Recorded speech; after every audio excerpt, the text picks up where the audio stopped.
qu'une personne peut être croyante, peut chanter dans la chorale, peut être chanteur, peut être missionnaire. Il peut distribuer des brochures, mais s'il ne donne ni la dîme, ni d'offrande, quand il mourra, il ira en enfer. Bonjour à tous, vous allez bien? Je suis le pasteur Antonio Junior, et dans la vidéo d'aujourd'hui, je veux parler avec vous d'un sujet qui suscite toujours beaucoup de polémiques, qui est la dîme. J'ai noté ici les principales questions que tout le monde se pose à propos de la dîme, et je vais y répondre dans cette vidéo. Ce sont des questions comme: la dîme est-elle obligatoire? Dois-je donner toute la dîme dans mon église? Ou bien puis-je moi-même aider des institutions caritatives par exemple? Si je ne donne pas la dîme, est-ce que je serai maudit? Le criquet va-t-il détruire tout ce qui m'appartient? Où est-ce qu'on parle de la dîme dans le Nouveau Testament? Qu'est-ce que Jésus a dit à propos de la dîme? Alors ça vaut la peine que tu restes avec moi jusqu'à la fin. Même pour que tu puisses aider d'autres personnes qui ont des doutes sur ce sujet, d'accord? Mais avant de commencer, je veux te demander de t'abonner ici à ma chaîne. Clique sur le bouton sous cette vidéo, s'abonner, et à côté il y aura une petite cloche. Il est très important d'activer cette petite cloche et de sélectionner l'option toutes pour que tu reçoives toutes les notifications à chaque fois que je mets un nouveau message ici sur la chaîne, d'accord? Frère, allons-y. Une fois j'étais à l'église et vous n'allez pas croire ce que j'ai entendu de la part du pasteur. Le pasteur a dit que ceux qui ne donnaient pas la dîme n'iraient pas au paradis. Et comment a-t-il justifié cette idée? Il a cité un passage du livre de Malachie qui dit que le peuple d'Israël dérobait à Dieu parce qu'il ne versait pas la dîme. Et il a ensuite associé cela à un autre passage du Nouveau Testament qui dit que les voleurs n'hériteront pas du royaume de Dieu. Alors il a dit que si vous ne donnez pas la dîme, vous êtes en train de voler, et que les voleurs n'hériteront pas du royaume de Dieu. Mais c'est une hérésie, parce qu'il a pris deux passages hors de leur contexte original, et il les a appliqués à notre époque. C'est sûr, beaucoup de gens ont eu peur et, par manque de connaissance des Écritures, par ignorance de la parole de Dieu, le peuple périt, le peuple souffre. Alors frères, nous devons faire très attention, car il y a beaucoup de loups déguisés en agneaux, beaucoup de gens qui trompent les autres. Et il y a aussi le cas d'une sœur qui m'a raconté que sa mère était très malade, et qu'elle avait un besoin urgent de prendre des médicaments. Mais l'argent de cette fille était réservé pour la dîme. Alors elle a dit à sa mère qu'elle ne pouvait pas prendre cet argent, car c'était de l'argent consacré au Seigneur. Et malheureusement, sa mère s'est sentie très mal. Grâce à Dieu, elle a été secourue à temps, car elle est restée longtemps sans prendre ce médicament, alors qu'elle ne le pouvait pas.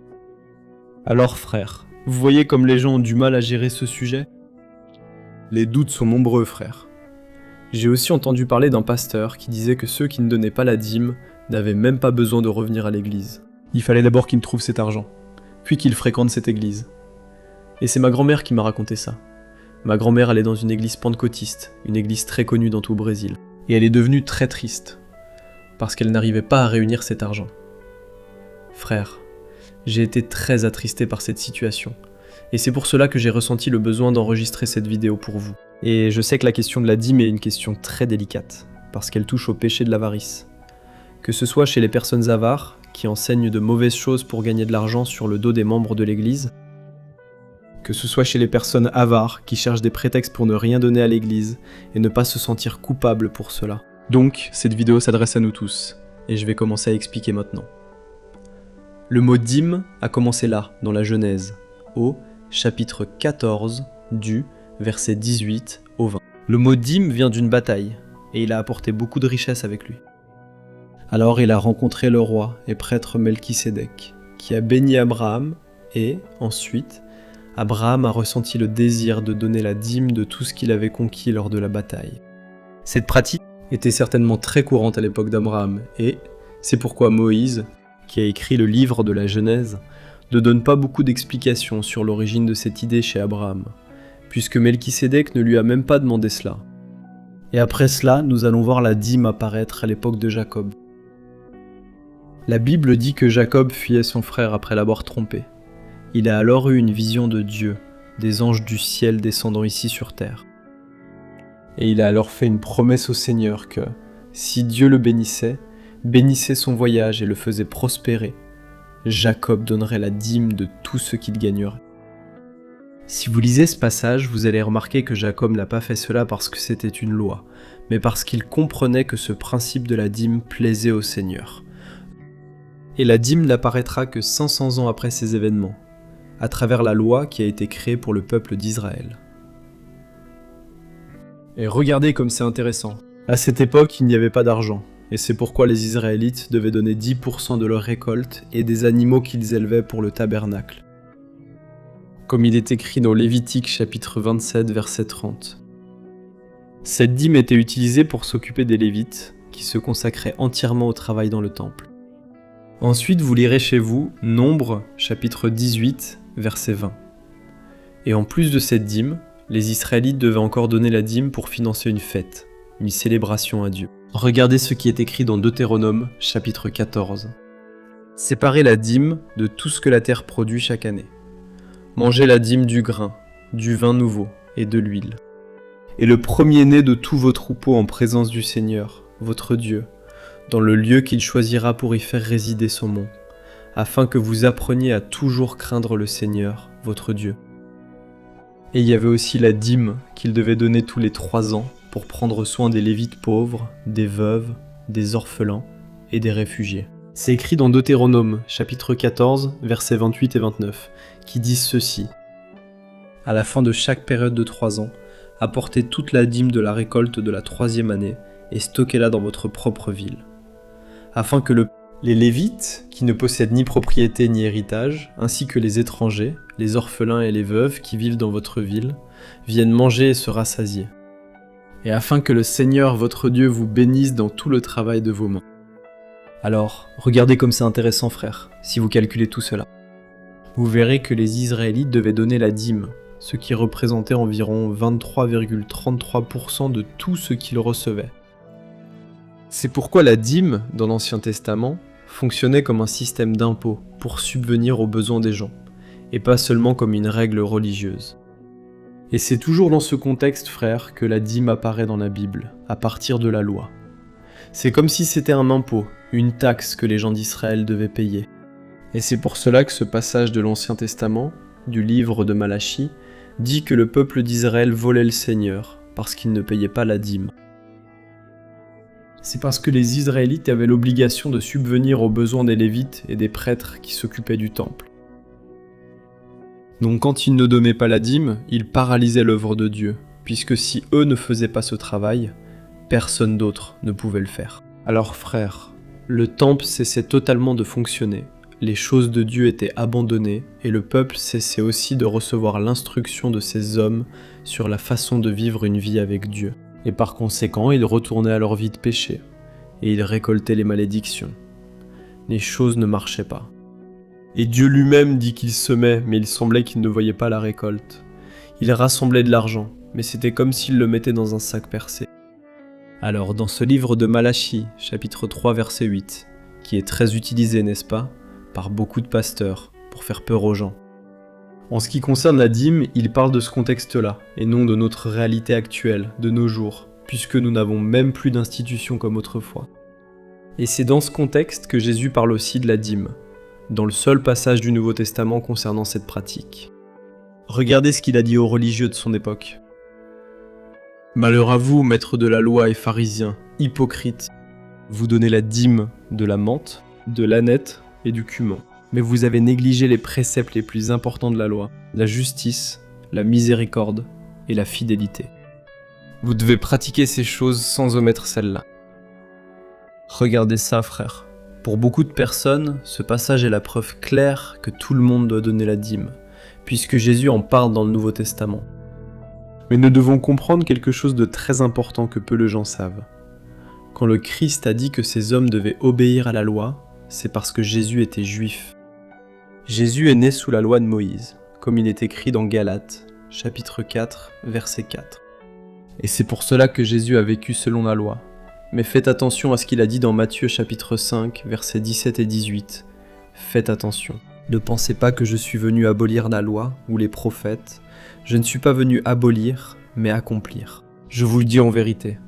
Tant que le ciel et la terre existeront, pas une seule lettre, ni un seul trait de la loi ne disparaîtra, jusqu'à ce que tout soit accompli. Alors, frères, Jésus a clairement indiqué que la loi devait être respectée, même pendant son ministère. Car s'il avait violé la loi, alors il aurait été pécheur.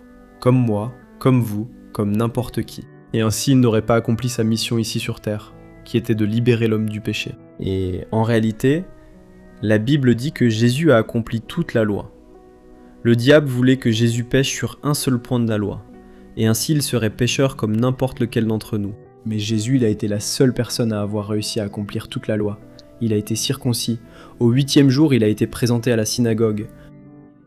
Il a assumé son sacerdoce à l'âge de 30 ans, et il a fait tout ce que la loi ordonnait. Et vous devez vous souvenir de ce passage où Jésus a guéri les 10 lépreux. La Bible dit qu'un seul d'entre eux est revenu pour remercier. Et lorsque cet homme est revenu et a adoré le Seigneur pour ce miracle, Jésus lui a ordonné de se présenter au prêtre et de lui offrir une offrande que Moïse avait prescrite dans Lévitique 14. Et aujourd'hui, est-ce que lorsque quelqu'un reçoit une guérison, il doit se présenter au prêtre et lui offrir une offrande en signe de gratitude pour ce miracle? Bien sûr que non. C'est pourquoi mes frères, il est très important de comprendre que la nouvelle alliance n'a pas commencé à la naissance de Jésus, mais à partir de sa mort. Je vais vous laisser quelques passages ici pour que vous voyiez que c'est vrai. La nouvelle alliance n'a commencé qu'après que Jésus soit mort et ressuscité. Et ainsi Jésus, il a rendu l'esprit. Le voile s'est déchiré, et là a commencé une nouvelle étape pour l'humanité, mettant ainsi fin à toute l'ordonnance de Moïse et introduisant l'évangile du salut à travers la résurrection du Christ. Amen. Alors mes frères, jusqu'ici j'ai déjà répondu à quelques questions. Vous ne serez pas maudits si vous ne donnez pas votre dîme.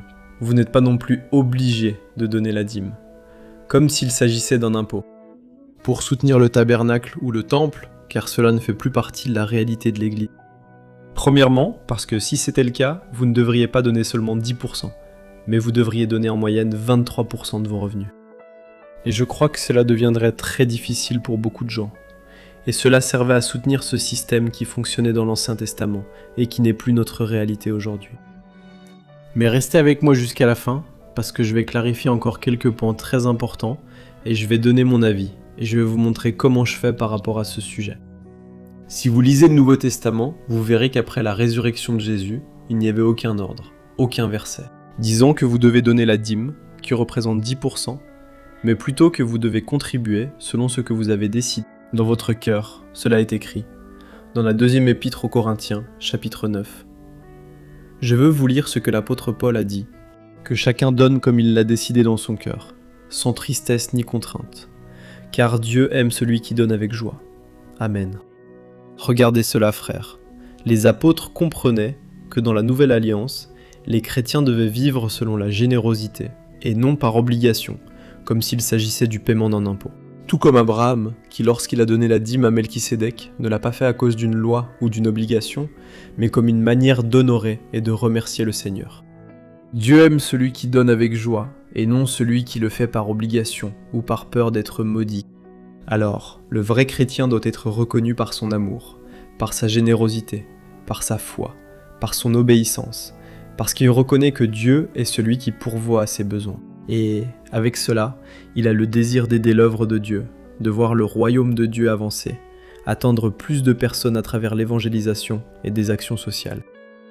Et dans l'église de Corinthe, par exemple, l'apôtre Paul a dit que les chrétiens devaient mettre de côté une partie de leurs gains pour aider l'église.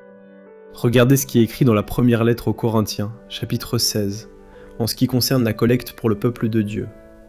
Faites comme j'ai ordonné aux églises de la Galatie.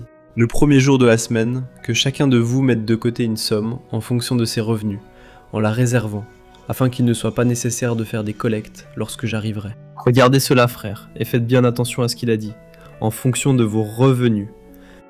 Beaucoup de personnes demandent si la Bible parle des 10% dans le Nouveau Testament.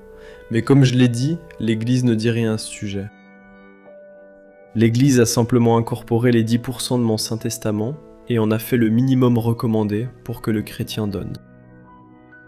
Moi-même, frère, j'ai été très béni lorsque j'ai commencé à donner la dîme, comme une façon de remercier Dieu de subvenir à mes besoins.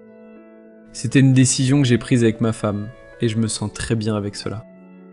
Je sais que beaucoup de personnes pourraient peut-être critiquer, mais je loue Dieu pour l'opportunité, pour le privilège de pouvoir aider l'œuvre de Dieu avec mes 10%.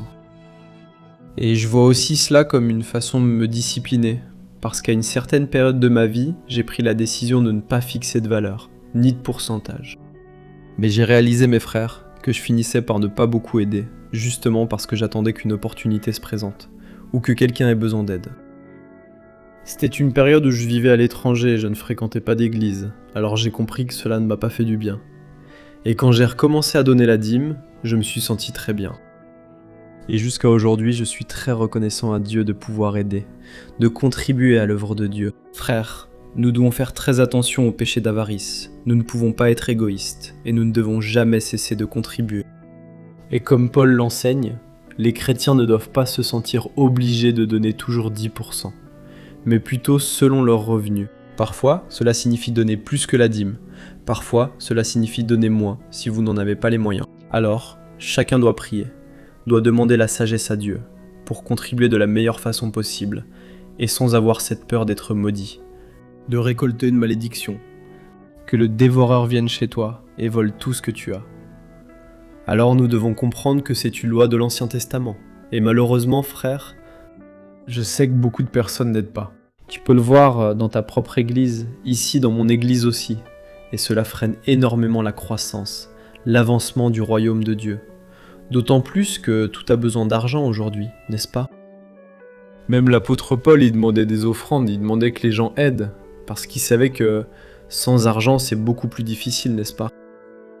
Et une fois, il a reçu une aide de l'église de Philippe, et il a fait des éloges à ces personnes.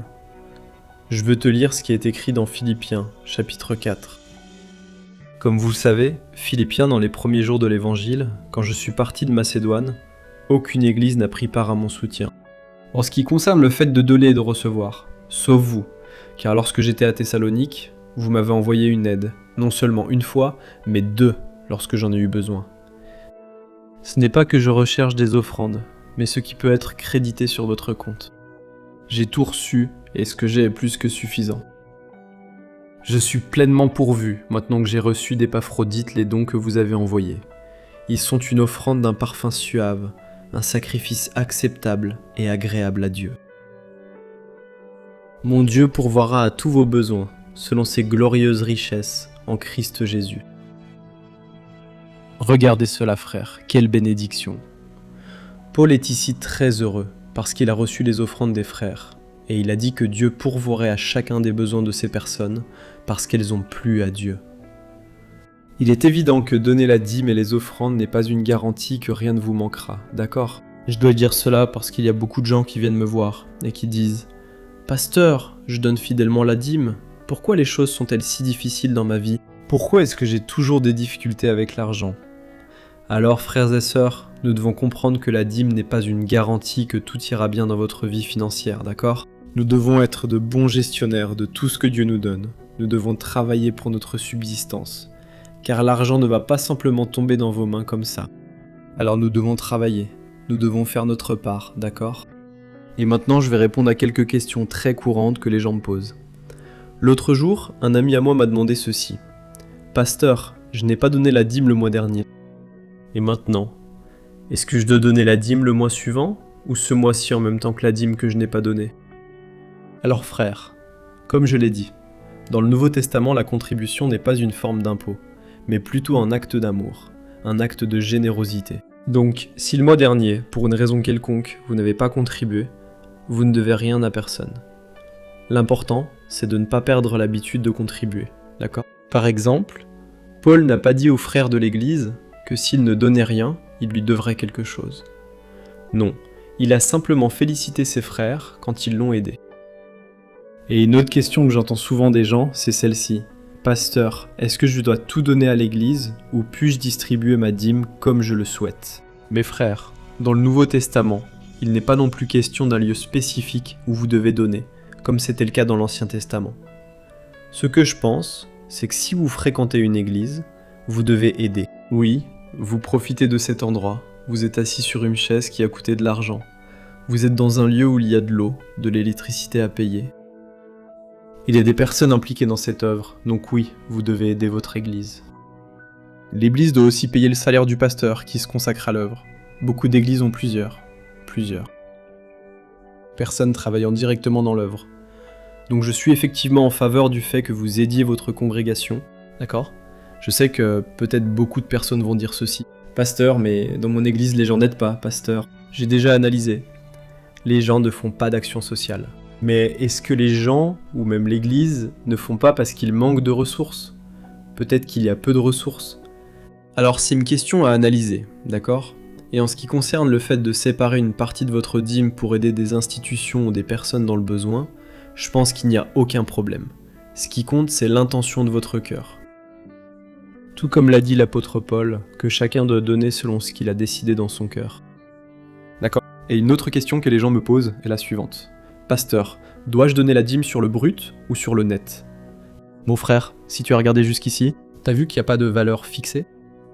Tu vas décider dans ton cœur comment tu veux contribuer en fonction de ta situation, selon la joie que tu ressens à participer à l'œuvre que Dieu est en train de faire. Alors je te conseille de payer d'abord tes employés et toutes les autres dépenses de l'entreprise, car le bénéfice réel, tu verras qu'il est bien inférieur au montant total que tu as reçu. Et si tu donnes la dîme sur le montant total, tu peux même t'endetter, et il y a des personnes qui, si elles donnent 10, 15, 20% de ce qu'elles reçoivent, elles n'auront pas de problème financier. Et laisse-moi te dire une chose, malheureusement, la majorité des personnes qui posent ces questions à propos de la dîme, ce n'est pas parce qu'elles veulent donner 10%, mais parce qu'elles veulent donner moins, elles veulent économiser plus d'argent. Et nous devons aussi faire attention à cela, parce que l'œuvre de Dieu doit passer en premier. Nous devons donner la priorité aux choses du Seigneur. Nous devons comprendre que lorsque nous donnons la priorité à Dieu dans tous les domaines, cela touche aussi à notre portefeuille. Oui, nous plaisons à Dieu, car Dieu voit l'attitude de notre cœur. Amen. Malheureusement, les gens cherchent toujours un moyen de se justifier, parce qu'ils n'aident en rien. Et il faut se rappeler qu'à l'époque des disciples, dans les premiers chapitres des Actes, ces personnes donnaient tout ce qu'elles avaient. Parfois, elles vendaient leurs biens. Ils étaient très généreux et personne ne se préoccupait de faire des calculs. Parce qu'ils ressentaient un très grand désir de participer à quelque chose qui était bien plus grand que ce qu'ils avaient. Et Jésus a dit que là où est ton trésor, là aussi sera ton cœur. Alors mon frère, si tu valorises l'œuvre de Dieu et les personnes qui y travaillent, tu peux en être sûr, tu seras très heureux. Dieu pourvoira à tes besoins, parce que Dieu honore ceux qui l'honorent. Alors, frères, nous devons comprendre cela. Il existe une loi de la générosité, et la Bible dit que le généreux prospérera. Celui qui apporte du soulagement aux autres recevra du soulagement. Donc c'est le principe que je voulais vous apporter ici. Nous devons avoir de la joie. Je crois que c'est le cœur de l'évangile. Faire tout de tout cœur pour Dieu. Tout ce que nous faisons pour les gens doit être comme si c'était pour le Seigneur. Amen. Ne te sens pas sous pression. Ne laisse personne non plus t'obliger à faire quoi que ce soit. Si tu as choisi de donner, si tu as choisi de contribuer, que ce soit de tout cœur, remercie simplement Dieu, car Dieu te donne les moyens. Et cela, frère, c'est un privilège. Amen. Et juste pour qu'on termine, quelque chose de très important. Tous les membres de l'Église ont droit de savoir où vont ces dîmes. Toi, je sais que la plupart des gens disent ceci. Mais moi, je donne la dîme et je veux pas savoir ce qu'on m'en fait. C'est vrai, frère. L'Église connaît les besoins mieux que les membres. Ceux qui sont à la direction savent vraiment quels sont les plus grands besoins. Mais tu peux t'informer, oui. Où va cette dîme? D'accord? Il faut qu'il y ait de la transparence dans la gestion des comptes de l'Église, parce que nous sommes chrétiens et nous devons être honnêtes en tout, surtout dans les choses qui concernent Dieu. Et en plus, quand il y a de la transparence, les membres se sentent beaucoup plus en sécurité et ils ont tendance à aider encore plus. Amen. Et je veux te donner ici un dernier conseil. Mets de côté une somme chaque mois. Chaque fois que tu reçois de l'argent, mets de côté une somme. Parce que cela va te discipliner. Si tu attends qu'il y ait quelqu'un dans le besoin, tu vas manquer beaucoup d'occasions d'aider dans l'œuvre de Dieu. Bien sûr, le Seigneur Dieu n'a pas besoin d'argent, mais son œuvre en a besoin. Alors prenez l'habitude de contribuer et vous investirez dans quelque chose qui portera des fruits pour la vie éternelle.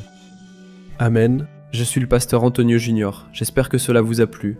J'espère avoir éclairci vos doutes. Et maintenant, je vous demande de partager, d'envoyer un maximum de personnes que vous connaissez, parce que beaucoup de gens ont des doutes sur ce sujet. Et il est important que nous sachions ce que la parole de Dieu dit à ce sujet, d'accord ? Que Dieu vous bénisse et à la prochaine vidéo.